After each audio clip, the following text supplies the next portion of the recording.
to learn. And the more they're exposed to, the more they realize, oh, they may know what they're talking about.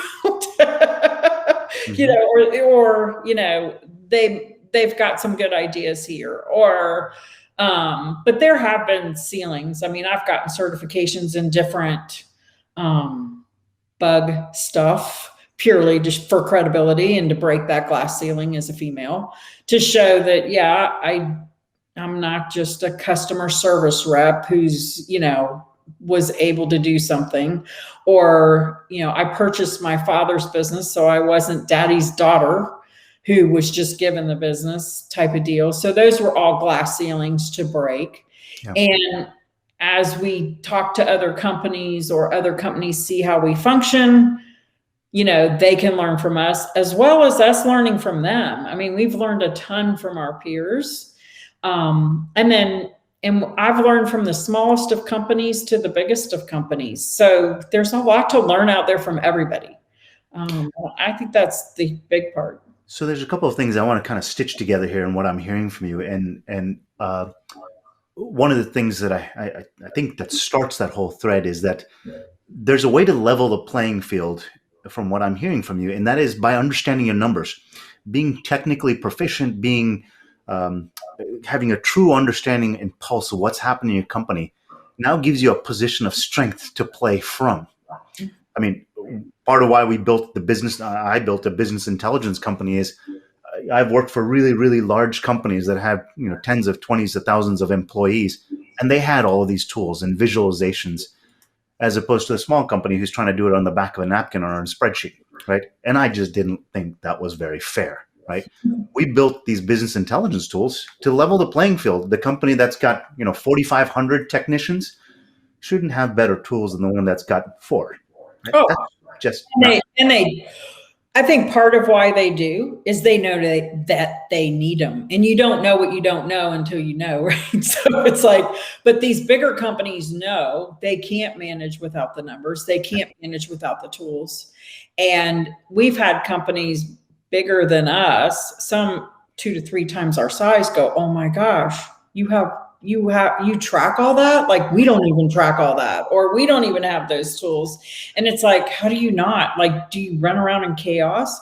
What I've learned from that is they have much more overhead than we do in people, because what you don't manage with numbers, you got to manage with overhead and people. So it's costing them more, it's reducing their profits, and potentially increasing their headaches. So, and it's not just, you know, the numbers are great and the numbers help us manage, but it's also having defined processes and defined expectations of, if you work for this company, here's how you dress, here's how you drive, here's how you show up to work. And all this stuff is defined. So it's very easy. It's like, it says you can't smoke in your vehicle, and you smoked in your vehicle, so you're going to be disciplined for that. I mean, everything is documented and defined, which then it's like, you shouldn't smoke in your vehicle. Well, I didn't know I was not supposed to smoke in my vehicle. Well, I swear I told you. No, you didn't tell me. Totally different thing, totally waste of time, you know, lots of time spent and lots of people to manage that. Yeah. So having defined processes, and then having understanding the numbers and setting KPIs to manage people makes a manager's job so much easier. And you can do it with fewer managers because it is so much easier. So you're reducing overhead. The $1 million climb. We've talked about lots of different elements, and part of why I was so excited to have you on is because you've built a framework out of this. Tell us more about that. How does you know, what I love about this is, you know, conversation here, I think you and I, since the first time we talked, we kind of resonated in sort of the way we connected there. And I just get the sense that all of these learnings over however many years have been incorporated into the $1 million climb. That's fabulous. Tell us about it. Yeah. So in what we went through and experienced, and then looking at what other companies did and didn't have, and in viewing their strengths or their weaknesses through their journeys and their growth and stuff, I'm like, you know, in creating this $1 million climb, it's like, okay, what things are essential to get to that first million or second million or fifth million or whatever? What things are essential? And so when I started identifying them, I came up with 12 things. And so I said, okay, and do these things need to come in an order? Like, does it matter what order they occur, or does it matter? And as I started going through and really looking at them and drilling into what was made up of each one, in my opinion, it did matter, the order. If you were starting from scratch or you didn't know, where did you start? And then what would your final ta-da when you got to the top look like? And so I started with the vision and the core values and the culture of the company, because that is just huge. And it's such a game changer when we finally got it. I had 5 locations, and 2 of the 5 locations I loved to be in. I loved to go visit. I loved the employees. I couldn't wait to get there. We had a great time when we were there. We laughed, we joked. It was their productivity was huge. Their results were, everything about those offices was amazing. And then there were other offices that was like, oh, okay, I'm gonna go there. It'll be fine. They're all nice. And then I had one location that was like, oh my God, I have to go to that location. And it was like, they never do anything we talk about. It's just, and we tried different managers, we tried different things, and nothing ever worked. And then I learned about core values and was like, oh, the one I loved had my core values.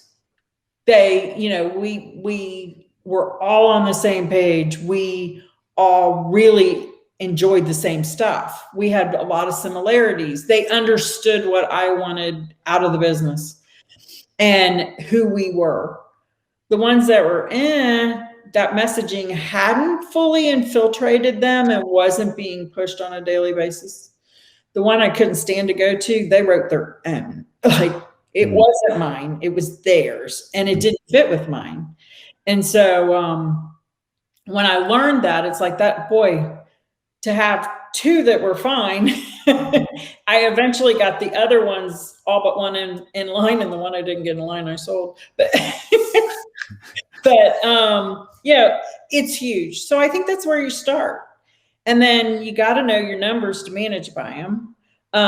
You've got to have processes, employee handbooks, so that you don't get yourself in trouble with labor laws and things like that. Policies and procedures, how to hire, and then training. We used to put an employee in a truck and let them be trained by another employee and had no idea what was ever being said or taught. That's not the way to train, so there was nothing defined. So now it's all defined. And then how do you measure that? And how do you get good at delegation and setting goals and strategic planning? And, we all have to sell and market, but are we doing what works, right? Are we creating processes around that work? But the biggest result to me is the owner's freedom, to where the owner loves their company and loves going to work and loves their people and has that balance to really enjoy the benefits of being an entrepreneur, which is freedom, results in freedom. Someone, and I was talking with someone once, and we kind of started to try to inspect the difference between really large and successful companies, or just, let's say, large companies and the smaller companies. And we tried to compare what are the 3 dimensions, sort of the 3 legs of the stool that make them different, or how they're people. Do they have better people? No, they hire from the same talent pool. Do they have more money? Well, they must have started out small at some point, right? They didn't just shoot to, 4,000 employees. Then what is it? Technology? No, everyone's got the same technology for all intents and purposes. What is different? It's just process, right? And what does process mean is the certainty of the outcome. So, and I think that's what you're saying is, hey, the $1 million challenge, the $1 million climb, what that does is helps build certainty in your processes, so you know what's going to come out the other end of that sausage machine, right? Well, and what I found out too was, as you hit each $1 million kind of benchmark, goal, achievement, another $1 million in revenue or whatever, is all these things have to be readdressed. Yeah. Like, are our core values still the same? Did they change? Is our vision of where we're going still the same, or has it changed? Do we need to change processes? Do we need to track different KPIs? Do we need to hire differently? Do we need to adjust what is in place? We don't have to recreate it again, but we have to make it better, or we have to change it because now instead of hiring one person every couple months, we're now hiring 2 people a month. And what does that training look like? Because now I'm not training one every now and then, I'm training a bunch at a time, or I might have to do a group training, or I might have to, and I've got more layers of management. So how do I do management training? And so things are always changing. As each time you hit that next $1 million, you've got a whole nother set of, but the topics are the same. Yeah. I mean, every time you scale, something's bound to break because that was built for something smaller, right? Right. And I've had leadership tell me, why are we even discussing this? It's working fine. And I'm like, yeah, it'll work for 15 employees. It ain't working for 40. And we're going to 40. So hold on. Well, we're coming up on the end of our time, and I hope anyone, Marie, thank you for your participation in the chat and some of the questions and the comments that you had. I think I heard a couple of blind spots here, all just things that kind of banging your head against the wall a couple of times won't get you past. Sometimes you just got to run through it or listen to Sheri. So, Sheri, I want to thank you for spending some of your time with us today and sharing. There's 30 years of experience and distilling it down to an hour. I mean, I know it's just sort of the tip of the iceberg at best, but it has been fun. I think I got a couple of things out of this myself. So thank you. Thanks so much, Vinay. I enjoyed it. Thanks for having me. Yeah, absolutely. Yeah. All right. I'm going to go ahead and end the stream. Thank you, everyone. Thanks.